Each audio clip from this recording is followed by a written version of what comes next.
Hey now, Rob here, Rob School of Music, and I cannot wait to talk to the legend, Trans-Siberian Orchestra, Savatage, Mr. Chris Caffery.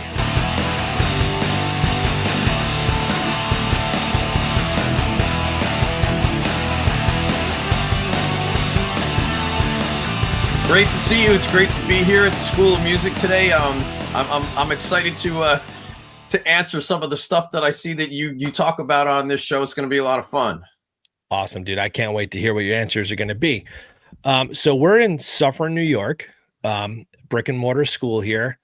A lot of our students come from Mawa, so I feel like there's a connection there with you, perhaps. But well, I had more of a connection actually with Suffern because I was born in Suffern, New York.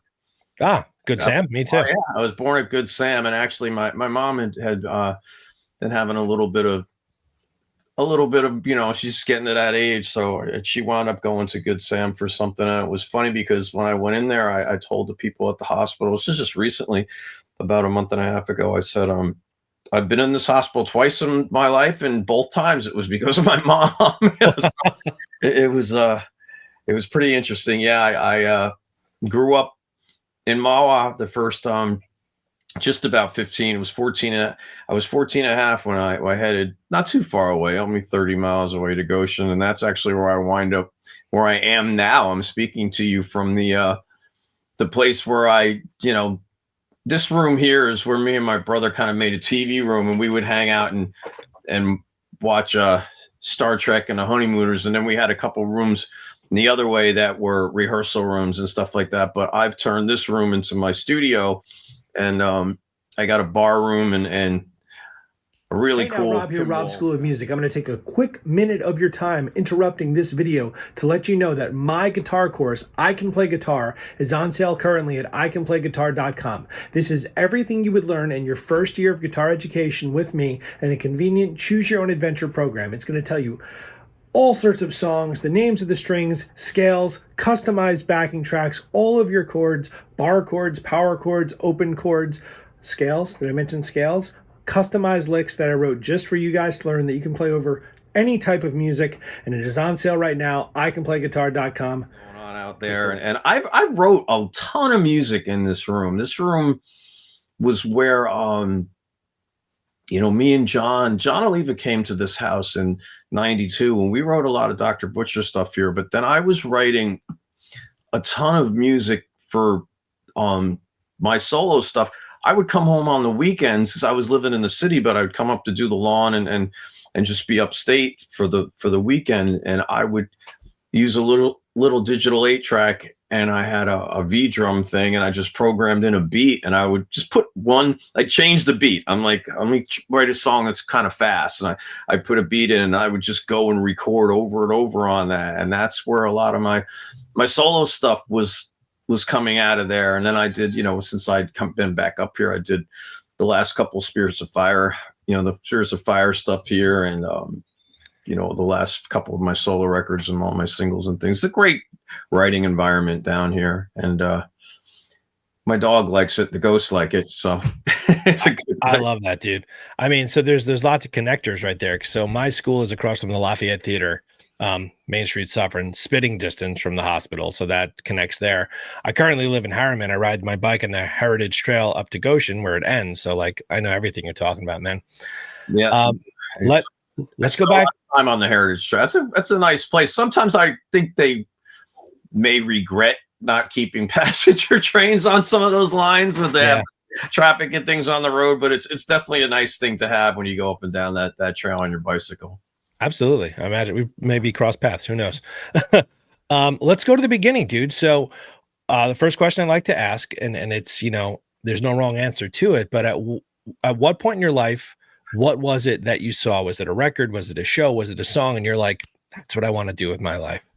I think it started with the record. Basically, I had a lot of Beatle records when I was a little kid, and I'm talking, 3, 4, 5 years old. We had a little turntable, a tiny portable one. And I can't remember which Beatle record it was that was, I think they were on the cover. It was silver, and it might've been a little bit of 3D, but they were there with their guitars. And I always liked the more heavy Beatles songs. You know, I liked Help and Revolution and you know, the ones that just got Paperback Writer and things like that that were just that way. And my next door neighbors, I want to say I was probably about 7 at the time, had bought me Wings Over America as a Christmas present. And that was when I really heard, like, you know, Live and Let Die and Rock Show and all these things. And that record was just like every form of rock and roll at that point in time was on that album, even little elements of heavy metal and stuff like that. But when I was in kindergarten or first grade, I can't remember what, it might have been first grade, but I had sang Help for Show and Tell. So I was already in that frame of mind. And then there was a store in Oakland right down the 202 that way that was called the Sears Surplus Store.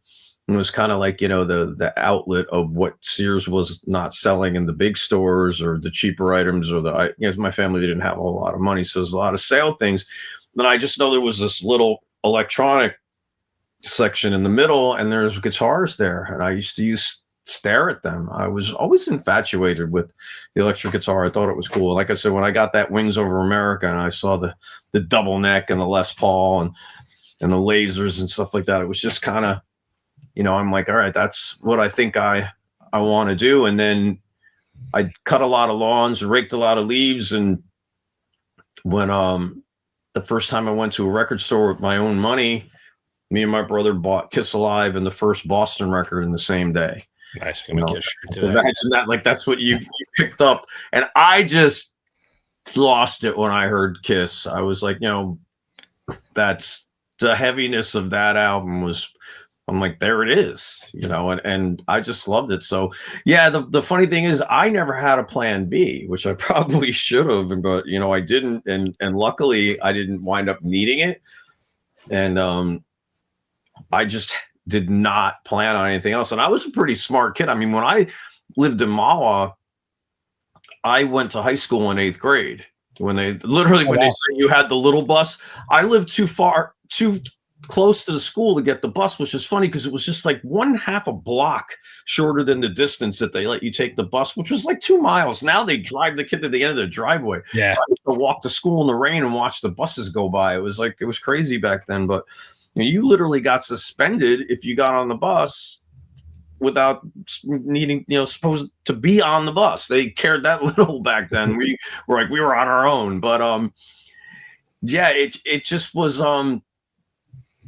the only thing I pictured I wanted to do. I had high school courses in 8th grade and I was first in my class and I had 156 IQ and I had absolutely no desire to learn anything more than I already knew once I got past my sophomore year of high school and we moved. But I was kind of mad at my parents because they were leaving Mahwah and I was leaving my friends and I came up to Goshen and I had so many credits that I only needed, like, my senior year was 2 years together and I had like 2 different English classes because you needed that. And I think I needed 2 different history classes. And then I had like study hall and a guitar class and earth science. So I'm like studying rocks. You know, I just really was like, my brain was so focused on that. And my club band, or the little band with my brother, which was called ANTI, Anti, we were opening up for like, I'd open for Metallica and go to school. You know, it was kind of that thing. You know, I was that kid. I had a jacket with my band's logo on the back, and you know, I was walking around school, this, you know, 15-year-old, 16-year-old kid that wanted to be a rock and roll star, and it was pretty cool. In my yearbook, it said that I wanted to see my band at the Garden, but it was listed as that band Anti. But I did wind up getting the headline the Garden with TSO a couple times, and it was pretty cool to see that thing you wrote in that piece of paper, you know, you were 16 years old, wound up actually happening. So I was pretty excited about that. You manifested it, man. That is the dream. You have achieved the dream. Be the ball. At what point, so you're doing your own band, you know, what was the practice routine like, you know, getting your chops up, you know, quite obviously you shred like a motherfucker. So like at what point did that transition into Savatage and onward? Well, Were there steps in the middle? My family didn't have a lot of money, so my lessons were limited. And once I moved out of Jersey, I didn't really know of any teachers here. And I actually started teaching when I was in high school. So it really was like, the abilities to find somebody that were able to help me to learn more. I just grabbed records and would play along. Now, as I got older, I realized that some of the ways I was using my hand or some of the scales or some things were just a little bit different, but I had a good ear.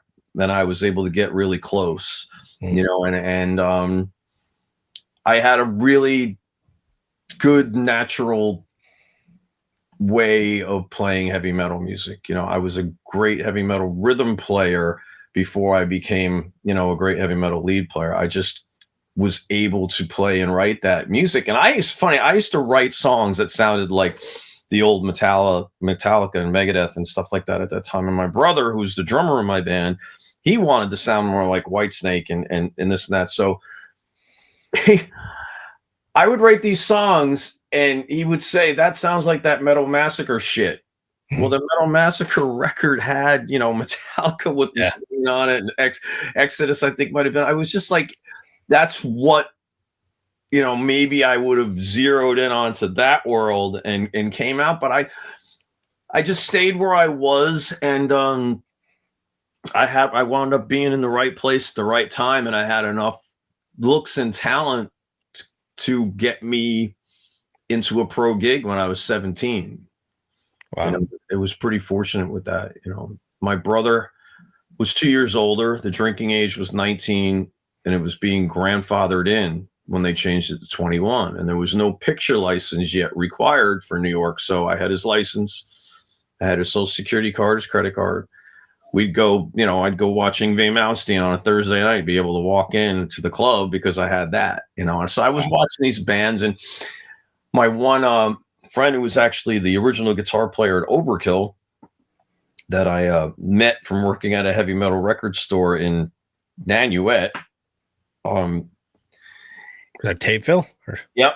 I told him that I wanted a contest to meet Judas Priest when I was 12, and that I was friendly with them, and their tour managers, they left numbers and said, because Priest dug it. I was like the youngest Priest fan on the planet at that time.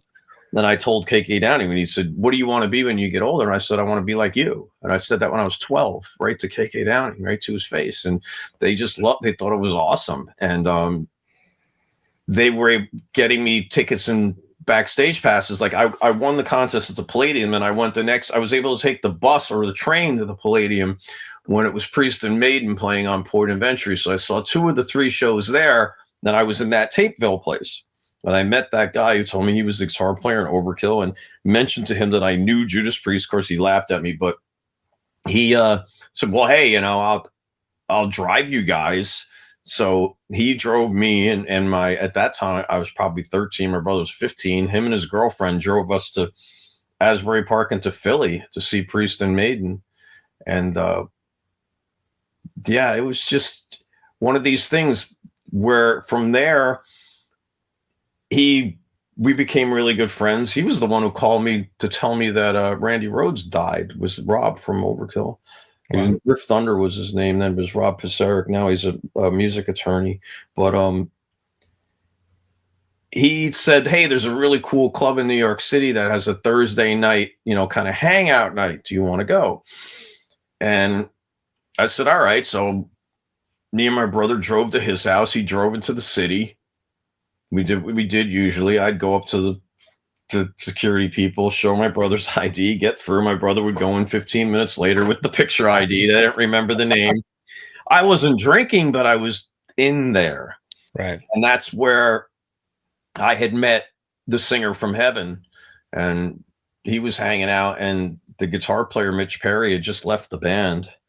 And I had cassette tapes on me of my band, because at that time I think we were looking for a singer or something, but I said, hey, I hear you guys are looking for a guitar player. And I handed it to Alan Fryer, and he says, well, I'm going to California to audition some people tomorrow.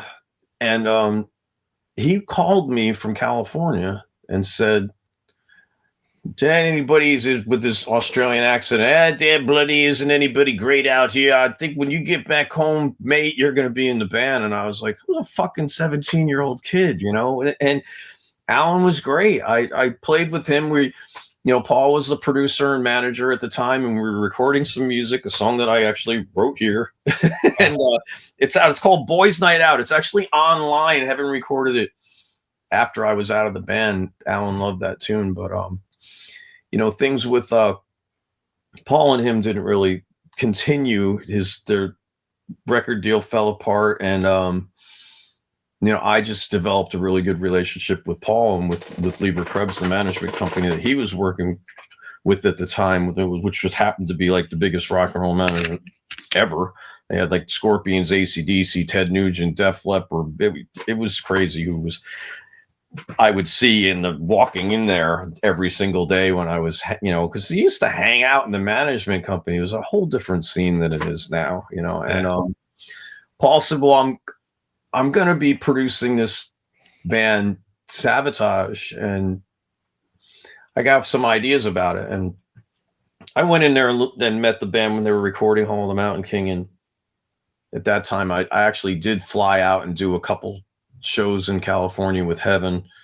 It was funny because we had Warrant opening for us. I had Warrant opening for Heaven when I played the West Coast, and I had Skid Row opening for Heaven when I played the East Coast, and all this was at 17. It's amazing. And I got back, and Paul said, I talked to Wendy Dio, and I got Savatage on the arena tour opening for Dio and Megadeth, and I want to have them add you in as another guitar player. And I heard Savatage on SOU because I heard Holocaust was the first song I ever heard. I freaking love that riff. And I always thought that was cool when you would hear Sirens. Of course, you weren't hearing Mountain King because it wasn't out yet. Right. So I was aware of who the band was. I got all their records. I learned every song. I knew them all, rhythm-wise anyway. And I was getting ready to leave my house in December to go on this tour. I was told I had this gig. And then the manager called me up one day, not Paul, the guy who was his partner, and said, hey, the guys down there, they have somebody in Florida they want to use, man. I'm really sorry about that. And I said, no. I said, they don't have somebody they want to use. I said, this is my gig. And I said, I know these songs. There's something about this band. I said, all right, let's do this. Let me fly myself to Florida, and at this point in time, I was 19. I just turned 19. I said, let me fly myself to Florida, and if they hate me, I'll eat the ticket and come home. If they like me, I'll stay in Florida and do the tour. And the band agreed. I flew to Tampa. Nobody showed up at the airport to get me. I took a taxi cab like an hour north where they lived, and they were like, oh, we know this dude. I'm like, yeah, you know this dude. And they said, what do you want to play? And I said, anything. And they laughed. Anything. I said, anything. And they went and picked the song The Whip, which I thought, they probably figured was really obscure because I might not know, like one of the ones that wasn't on the metal radio set. And we played it and we got through it, and they were just looking at each other because it was great. And then they're like, all right, well, we're going to do one of the new ones we did 24 hours ago. And I think that I picked that maybe, but they got through that tune and they said, we'll be right back. They left the room, came back in. I had the gig. That's and awesome. It was just something that happened. When me and Chris Oliva played together, it sounded like Chris Oliva playing with Chris Oliva. It blew their minds, and the band was better than they were. It's like we were fuller when it went into, the lead in 24 hours ago. It didn't sound like a Van Halen record. Van Halen 1 when your one speaker wasn't working. You just heard bass. It was all of a sudden there was this other guitar and this stereo sound. And it's kind of how I laugh with some of these people now. They're talking about Savatage reunion. And like, first of all, we never broke up. And they go, well, Oliva's not going to be on the tour and there's no quote unquote original members. And I'm like, this is where you're wrong. I said, because before 1987, Savatage never had a fifth member. So technically I'm the original Chris Caffery. So it's like you have the original me, because there wasn't a me before me in that band. The band was never more than 4. And they're like, yeah, I guess you're right. I said, yeah, okay, that's how I'm going to live with it anyway. And you know, Aliva's still in the band. He's just not able to do the shows, but that is how that had happened. You know, I just was in the right place at the right time, and I, you know, had the talent. It wasn't like, you know, with that demo tape that got me the gig, with Flying and Playing that got me the gig. I remember when I walked in the room and we were practicing to play some songs for, I don't know if it was before the one show we did in Florida. It might have been. We did one show in Florida at the fairgrounds down there. Steve Wackles called it the Nightmare at the Fairgrounds. It was before Halloween. Savatage was a really big local band at that, you know, huge local band at that time. And when I walked in and we played again after the Mountain King tour, when I was a member of the band, we went through, I think, Cheese and Love, and the band stopped and clapped. You know, they were just so happy because it was so freaking powerful when we played together. Then it enabled Chris to be a little bit more, you know, spontaneous live. He was going off on himself doing, you know, if you listen to the Ghost in the Ruins live record, he was playing different things and doing different things because he was able to jump off the rhythm parts. It's really awesome. What I was at the TSO show at in Newark back in December, and you guys mentioned that, you know, Savatage is back, and that had escaped my radar prior to that. I know there was a thing, I guess it was 10 years ago, but like, why now? I mean, it's very exciting, but like, what was the behind the scenes that led to that? Well, I never wanted it to stop. So me, it would have been 2003. It would have been, well, not 2025, but when we played Wacken, we had talked about it, you know, with Paul, and then Paul passed away a year and a half after that. So it took us a lot to get over that and go out on the road with TSO that year. And even so now it hits you really hard, but, you know, you want to keep his legacy alive. And I think that's part of that, is that, you know, Paul wanted the music to live. That's why he wanted TSO to be, he would always talk about, you know, guys, one day you're going to be turning over the torch and what you do to other musicians and singers. And I don't, you know, Paul wanted the music to live on, and he's written and produced songs that are timeless. In my personal opinion, he would always say anybody could write a song about a car or a girl. It takes somebody really special could write a song, changes somebody's life. And I've seen that with this band. You know, his songs, I'll go to Europe and I'll see a kid from Egypt that comes out there and he's like, you know, Believe saved my life. And I started to understand where he was coming from with that. Because as a little kid, I James Brown my way through all the lyrics. We didn't have lyrics in the LPs. Right. So I didn't know exactly what they're saying, or nor did I really pay attention to it.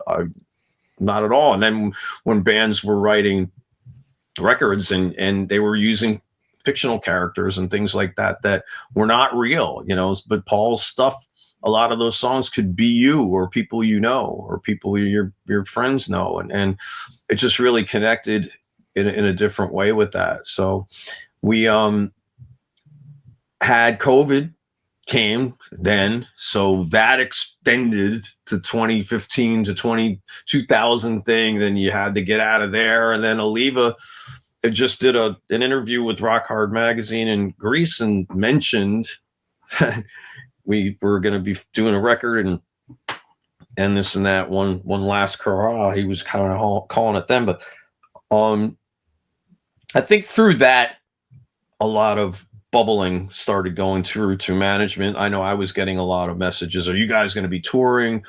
Festivals would email me and I'd give them the contact for the management. And, you know, last year, management called us up and said, we want to do a conference call. And they said, we got a whole bunch of really good festival offers. What do you guys think? And I just basically started crying. I was like, let's go, you know. And, you know, I don't really think anybody realized how fast 2015 to 2025 would go. You blink your eyes and, you know, you're passing the opportunity probably to make it happen, you know. And I think it's a really good time. There's a couple decades of fans that have never had a chance to see us, and it's really cool music, and we're really excited to get back out there and have that again. For me, it's just a big missing piece of me that never left me, but it was, you always felt a little empty when it wasn't going on. You'd look at the festivals and you'd see your friends playing, and it's not about the money or what you could say online that you were doing in this. It's just, that was me, you know. It's like I woke up, I looked at my day, I looked at my month, looked at my year, and it was always had a part of Savatage in it for a very long time, you know.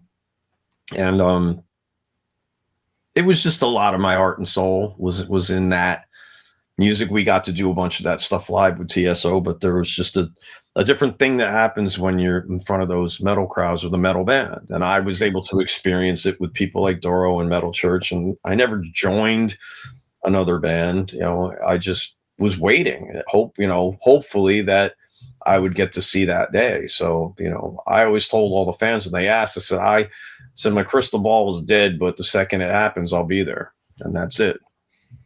That's awesome. I mean, for me personally, like, it was the Christmas time, 1995 or 6 or something. And I heard, you know, on Q1043, the tail end of the Christmas Eve. And I'm like, what is this? And then obviously that song blew up, and the music video, and the little girl on the piano and the ripping guitars. And then I went backwards. I went to my guitar teacher. I'm like, what's Savatage? And then we went backwards, and I you know, filled in the gaps. It's epic music. That I was explaining it to my son when I said we were doing this interview. I was like, yeah, it's epic music, and it is symphonic, and it tells a story, and it doesn't exist like this. It's like this. And I love that. So I'm very excited. Yeah, no. And then Paul added in that element of rock theater and just the size of the show we had. And he's always been that way. I remember when Heaven played Lemoore East in Queens. I think that's the show that one of the shows Skid Row had opened for. And I remember him going, well, I don't know exactly how much we're going to be able to pay you guys, because I decided to get, I think at the time he decided to spend an extra $3,000 on lights, which is a lot of money back then. You know, I was like 86. Like, wow. Spent a lot of our guarantee for the show guarantee on extra lights. And it was just the way he was, you know, and it was a visionary, and very rare that people not only have those ideas that make them happen, but then to make them happen on the levels he did as consistently as he did is insane. I mean, I remember I was talking to him about something when we were writing the Wake the Magellan record, and I forget what it was, but he was just like, listen, Chris, when TSO headlines arenas, we hadn't even released the record yet. This was 96, probably November or October, and I was in Florida writing with John, and we had not released the first TSO record yet. And he's already when TSO headlines arenas. And then once we were headlining arenas, he said, now when TSO headlines stadiums, and you know, when you look at the fact that TSO East can do 2 shows at the Prudential and TSO West can do 2 shows at the place in Dallas, Texas, and those 2 shows can add up, you know, 4 shows in one day can add up to over 50,000 people.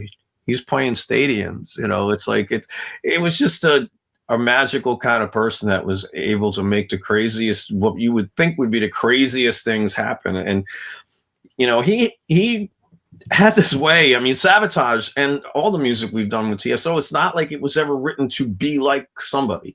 It was just written. And Paul never cared what the record companies thought we should do. He never cared about that kind of thing, because if you were to say something to him and it'd be like, you know, nobody likes this, whether it be a piece of artwork, a record cover, merchandise, whatever, he would always turn around, look at you and go, not yet.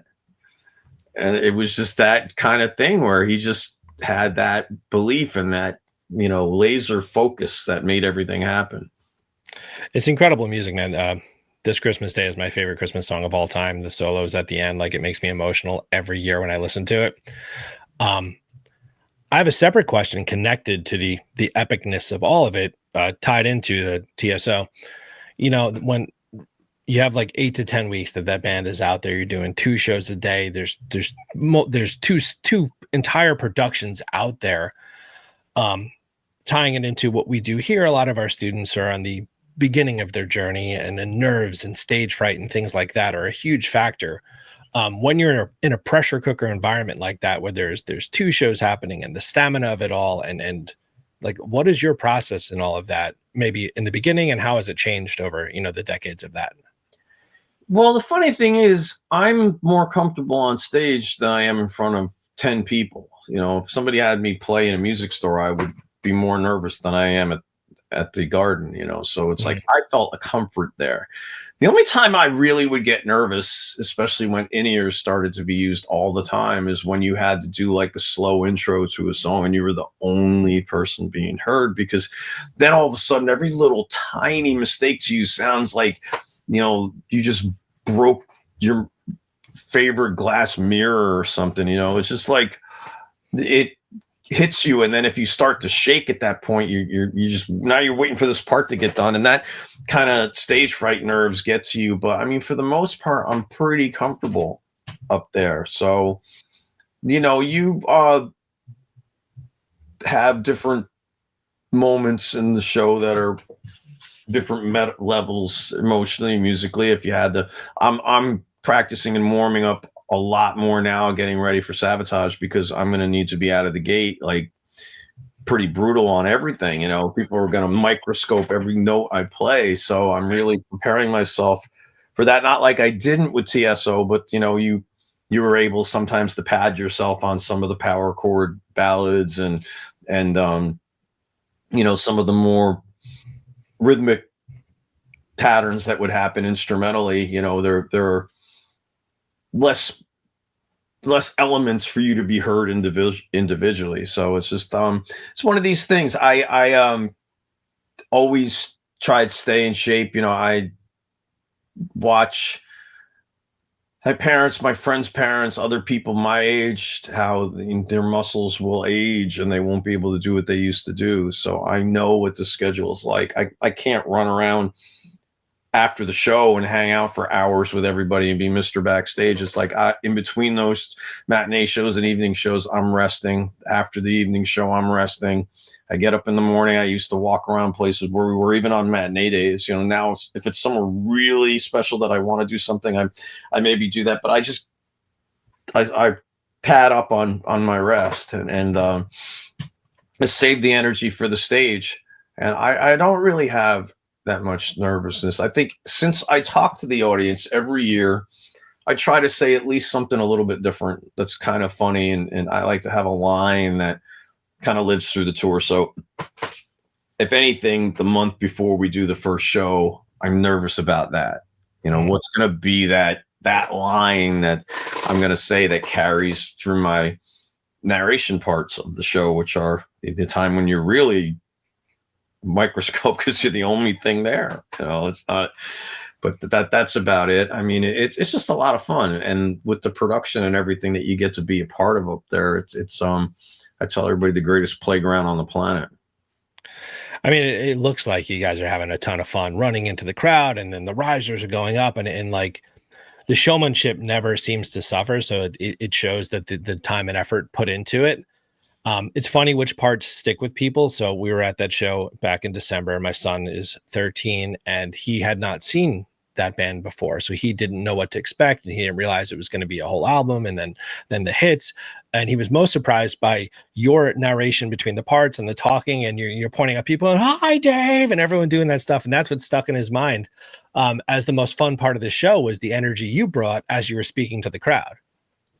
Yeah, it's become something that like I said, I've always been comfortable with that role, but I think it's something that really connects the band to that crowd, because I don't go up there and act any differently to people, because I don't think I am any different. I think I have a good job. I don't believe the hype.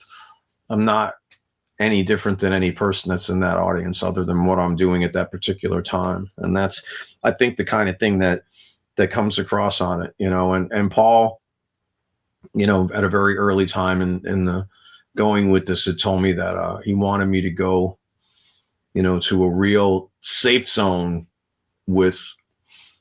he wanted me to be funny, but he wanted me to stay in a safe zone. And that safe zone that I discovered worked the best is the more I cut myself down, the funnier the crowd thought it was. And then it just has this human element that, the guy's up there cracking jokes about himself. And it just made it seem like, you know, in the way this world, either people are projecting anger at somebody or they're making jokes about somebody that may not be that funny to other people. It's like, here in the midst of all that, here's this guy that's headlining arenas and he's laughing. We're laughing at him and he's laughing at it.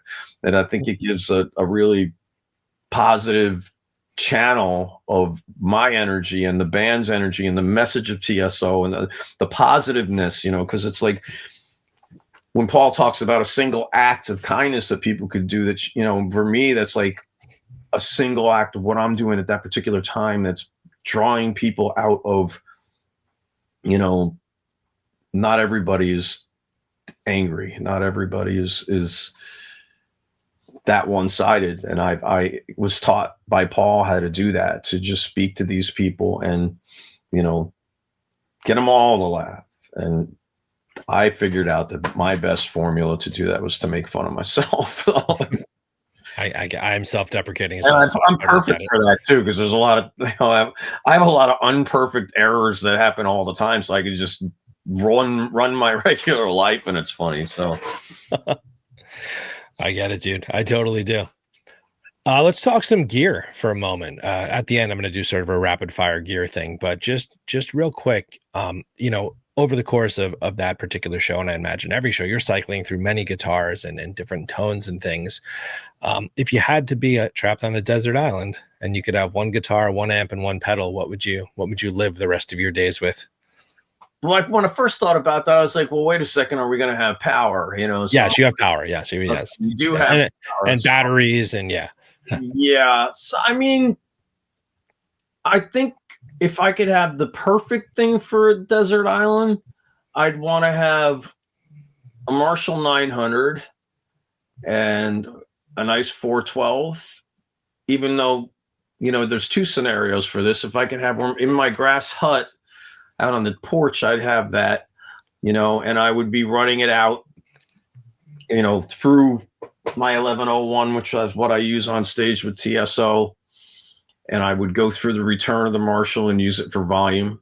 And I would use the 1101's pedal board, which has, you can go through all the effects. And I probably would take my Gibson, my black Gibson V that Paul and Neil actually bought for me, because it accepts tuning really well and you could change it and it's aging crazy great. And it doesn't need a stand. So Flying V does not need a guitar stand, which would probably be the smartest. And like I said, if you had your second scenario when you wanted to go to the beach or somewhere else on the island, the Fender Tone Pro is a really cool new unit. It's a floor pedal that has all the sounds. And I got one of those little head rush monitors. So you go out of that into that, and it's crazy loud and it's crazy fun. And I'd take one of those little, you know, chargeable USB wirelesses so I could walk around the beach and play out of that thing and have all those different sounds, because that would be fun. I mean, I take actually a tiny little Black Star amp that's got a delay and gain on it with the little tiny wirelesses down on my beach, and I'll play with that and stuff. That's what I have up on my coffee table in my living room when I'm watching TV. And I have 3 guitars stacked on top of each other right now as I'm playing through the songs, because the Savatage records have, you know, some stuff, the older stuff was whole step down, but then some of the stuff like the song chants were only a half, but it still was scale. And then a lot of the stuff with 440, so I'm grabbing different guitars to play along with the records while I'm watching TV, and I'm using that. You know, I can pull up YouTube and run it through my studio here and my new Pro Tools and everything. I'm able to play the YouTube and play through my my rig, which is great because I have the 1101 run through here, and with my Pro Tools, it's pretty close to. This is pretty much my live sound. You know, it's freaking really good.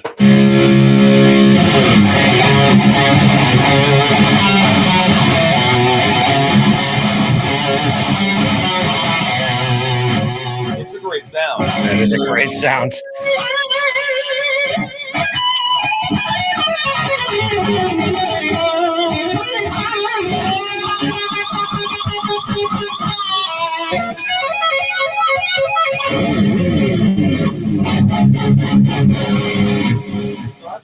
have to practice to, which is That's epic.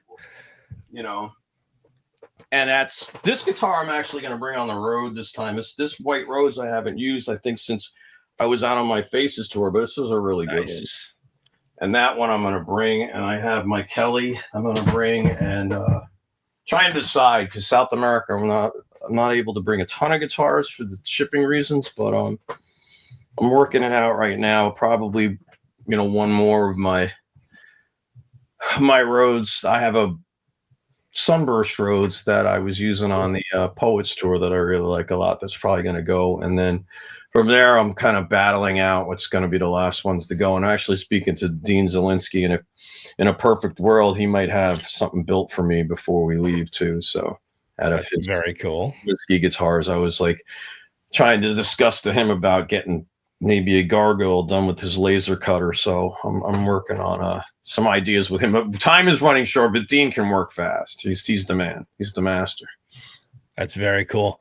What are your thoughts on digital versus tube amps? Like, are you guys noiseless on stage? Is there cabinets? Are they in ISO? Well, TSO we don't have. Al has a bunch of ISO cabs and he runs heads, but I have been really fond of my 1101. There's tubes in the 1101, so there's some of the tube elements going on out of that unit. It's pretty simple.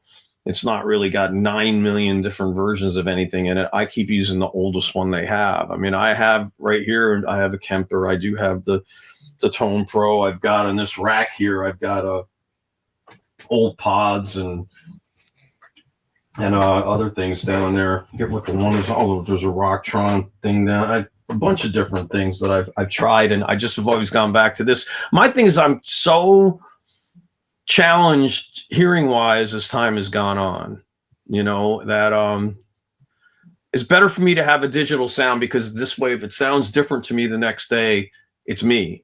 You're not moving consistency. You're not knowing what's wrong with this amp. You're not changing your strings. It's you trust in what is in the digital sounds. I'm able, like I said, to run that 1101 through the return of any good amp head and just use that amp head as a slave.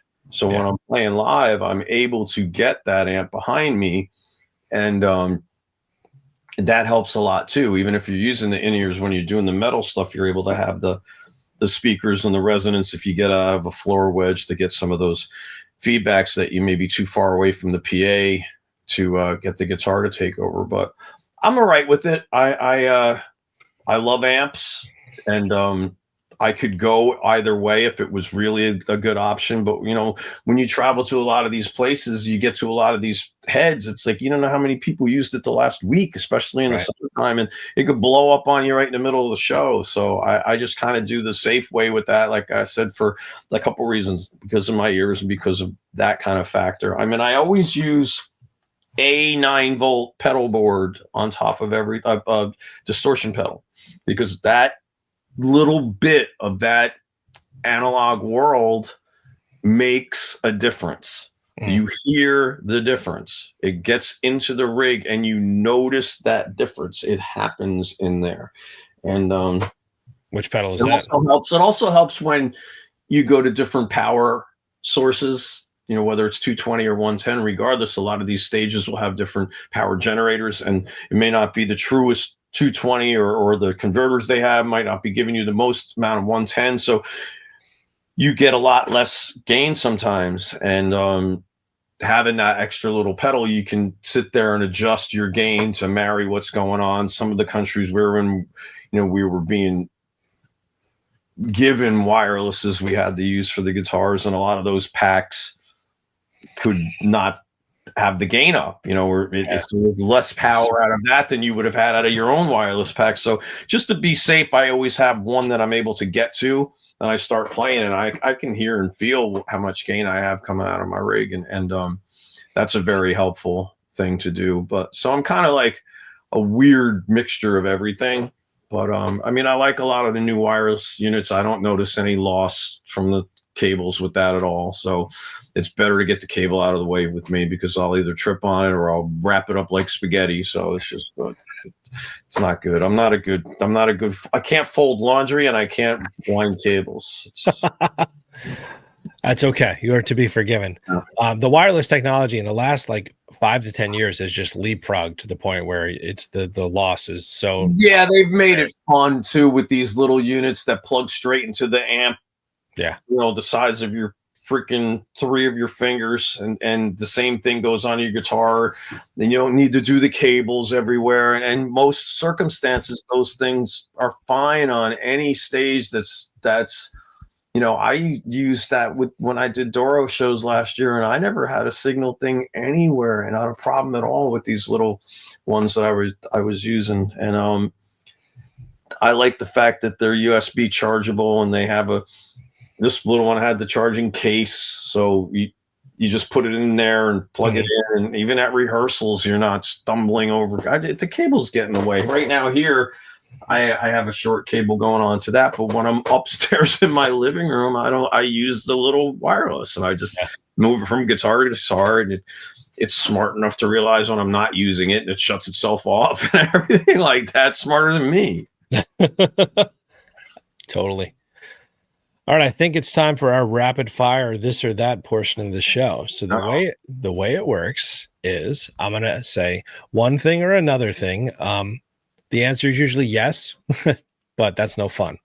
Or both, but that's also no fun. So feel free to defend an answer. Like I said, the answer is always yes or both, but ready?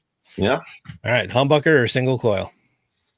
Depends on the guitar. Right. and the neck position. I mean, I would never, you know, I would have a Strat and use a humbucker by the bridge, but I would never put a humbucker by the neck of a Strat. Okay. All right. If you were using a Fender style guitar, would you prefer a Strat or a Tele? I'm a Strat guy for the most part. I like Teles. I don't, you know, really, I haven't performed one. It's funny because one of the Dean Zielinski's new guitars that I like is his one that's more Tele style. And I'm really fast on that. When somewhere in here, there's the first Charvel ad. In the Gutter Ballet video, Chris Oliva is using a white Charvel Tele, and I'm using a black Charvel Predator. Charvel gave him the Predator, gave me the Tele. He liked the white Tele. We exchanged that as Christmas presents. And we filmed that video in December that year, freezing.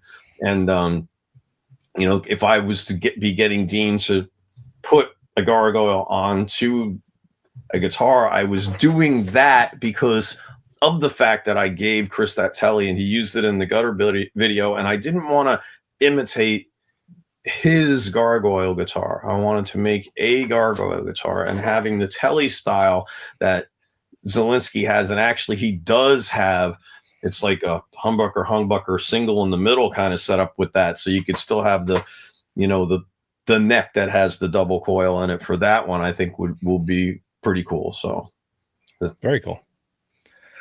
For a Gibson style guitar, would you prefer a Les Paul or an SG? It depends on how my back feels.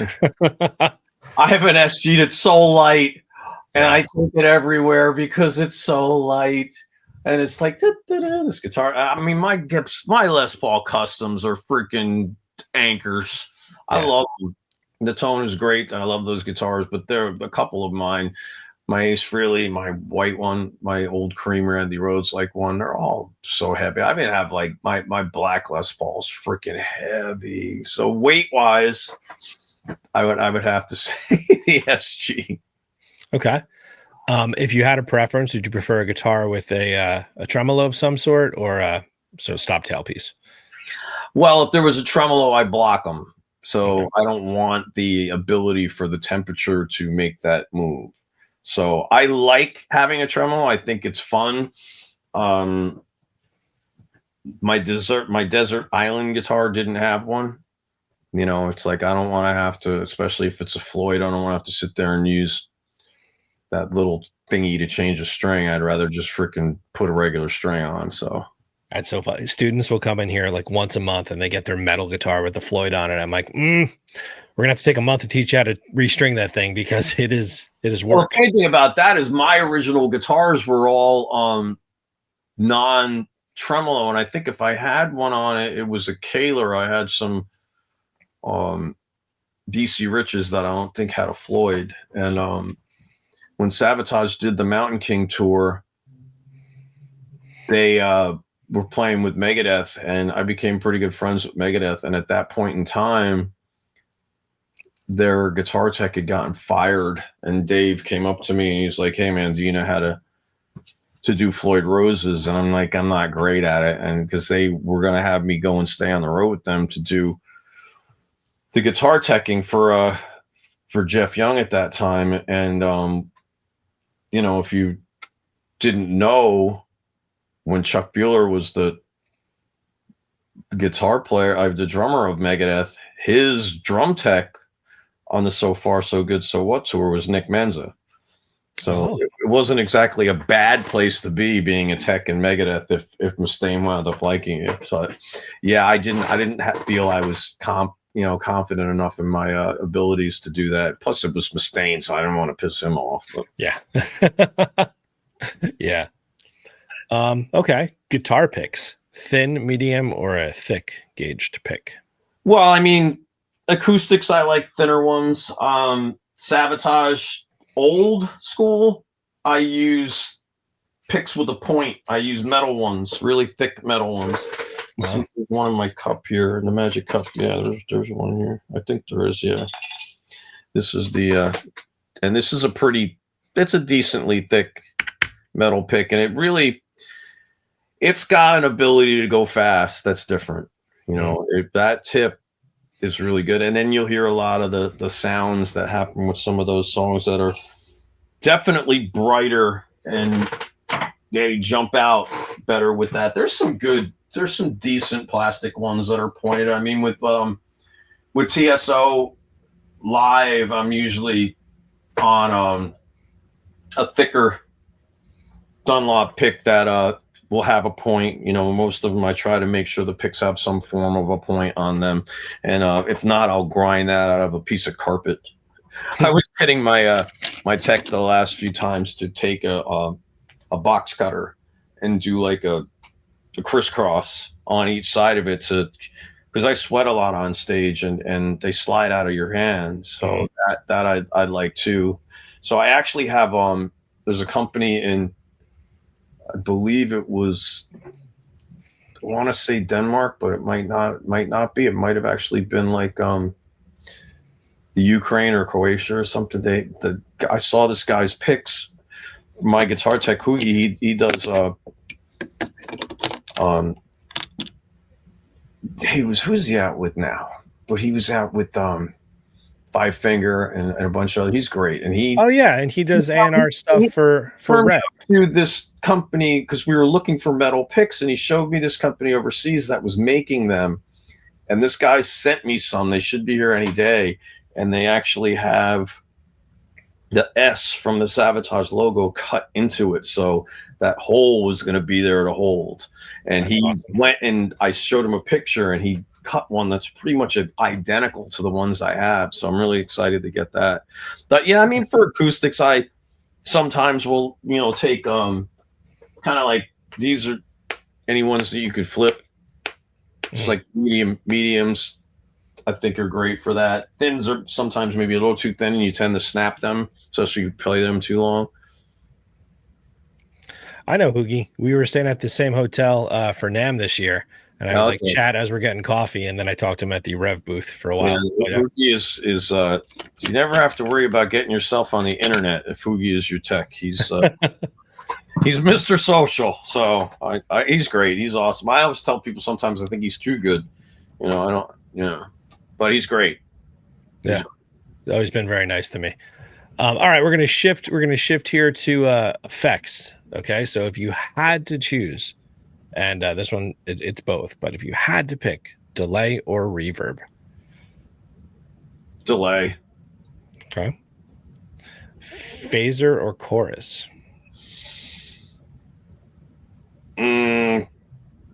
For lead, phaser. For cleans, chorus. Fair answer. I like it. Okay, and then the last section here, this is like some band related ones, and this is where you're really gonna we're getting along and you're thinking, oh, Rob's all right, you're gonna hate me, so I'm sorry. Beatles or Stones? Beatles or Stones? Hmm. Did you just say Beatles or Stones? I did. I'm sorry. You can click out if you want to. I mean, Beatles is. I'm a little deaf sometimes. Beatles for me, just because I love the Stones, and I'm so and like I'll watch Keith Richards play, and his guitar playing is insane. The years that he's been putting into that playing and that style, and I watch him do those riffs. He's on a different level than most of the people I play with, just because of how effortlessly legendary the way he plays those little things are. But I mean, I was a Beatles fan as a kid, so Right. I have to go there. I think the artisticness of the Beatles too, and the creativity side. Stones be listed as the greatest rock and roll band ever, but I think the Beatles were probably one of the most influential and important bands that ever existed. Okay. Within the Beatles, is it John or is it Paul? Paul. I think Paul really.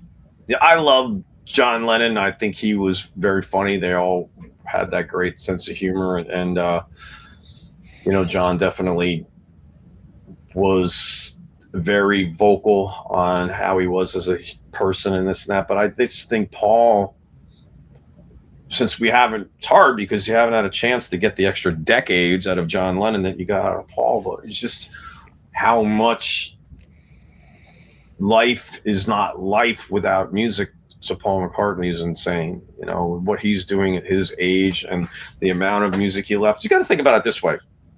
The number one selling band of the 60s was the Beatles. The number one selling band of the 70s was Paul McCartney and Wings. So it's crazy. Yeah, absolutely. I agree with you. I'm a Paul guy also for similar reasons. Yeah.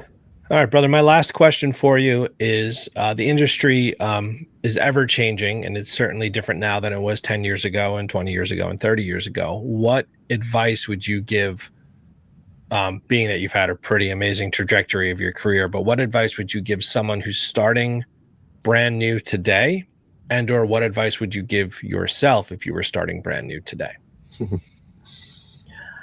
To kids, 1 + 1 is 3. And as much as it's 2, somebody's going to tell you it's 3, and you're going to have to smile and deal with it. The business makes no sense. I always tell people, if you're too smart, don't get in unless you really have that element where you're able to accept the wrong, nod your head, go, because the critics are terrible. The businesses, especially in the old days when record sales mattered, it's all you heard was how to do it. I think it's, if it's what you want to do, you better dive into it.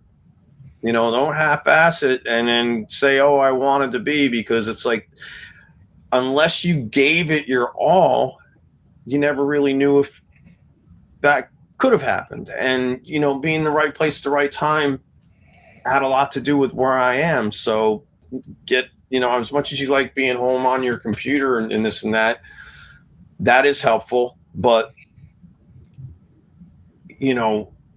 make sure if that is what you're doing, you're paying attention to what is going on, because through there could be the greatest gig in the world that you miss. In the old days, when I was out in the clubs, you had to find them. Now in the new days, you could see so-and-so's looking for a guitar player. So depending on how you're making your world, if you're relying on being online as your source, stay up on things, try to stay ahead of what's going on too, and don't make any decisions too fast. I did that as a kid. I left Savatage to go work with my brother, and I think that decision was probably made a little bit too fast. Although back then, you were a band whore if you played in more than one band. And you couldn't be in 18 bands like you can now. I'm not going to name names, but there's an awful lot of people I know that have 73 bands they're in right now, and it's like, I get it, but back then it wasn't the way it was. So I would say you know, just be the best you can possibly be. Like I always tell people, I'm the best Chris Caffery on the planet. You know, whether or not it depends on what context you want to take that in. You know, I had Kid Rock tell me I was one of the best arena frontmans he had ever seen in his life. A compliment like that coming from him, you know. I have myself in two, I think, of the most incredibly amazing metal bands and progressive metal bands in the history. It's like I wound up getting into the really good family with TSO and Savatage, and just don't screw it up. You know, I was able to get back in, and so many people have messed up their careers too. It's so easy to believe the hype, and everybody wants to be your friend when you're on the top, because the highs are so high and the lows are so low, and that incredible want for what it is that you had. You know, it's amazing. You know, when you look at the lyrics for that whole entire Streets record, you know, there's a lot of that in there. You know, and the crowds are gone, and you the person that's like crying to himself, talking about how much he never wanted to leave. You know, with Savatage, you know, it's that whole line that he used at the end of Believe. You know, I never wanted to know. I always want, you know, that Mm-hmm. that whole kind of thing. I mean, there's so much emotion in this business, and we all take it very personally. I mean, I deal with it when I do my hot sauce stuff. You know, I make something, I create, and I spend a lot of time on it, and I want people to like it. Then they'll go and eat hot sauce, and even worse than music, somebody will say it sucks because everybody has a different taste bud. You know, but with music, you would do a record, and man, it's a freaking roller coaster ride. One person would give you 10 out of 10 on the reviews, and one person would give you 2 out of 10. And then one person would say your voice sounds great. The other person would be, that guy's music would be cool if he got a singer. And you're just sitting there, and it's just like, darn, it's like having a girlfriend. I mean, they never make any sense, and neither do these freaking critics. So it's it's like you just have to nod your head and go 1 + 1 is 3. Yeah. Like I said, I love that so much. it's basically where it's at. So. And just always remember, your best friend is your dog. Yeah, they'll love you no matter what. Yeah. Dude, thank you so much for your time today. I really appreciate it. You gave a ton of great information that I'm sure many people are going to learn from. I look forward to everything that's coming up musically in your world. And I wish you the best, man. Thank you so much. No, I thank you very much. And you have a great day. And everybody will hopefully see one of you or all of you somewhere on the road with either TSO or Savatage somewhere really soon. And thank you for making the things that are part of my life part of yours. Absolutely, man. Thank you. Awesome. Thank you, brother. See you.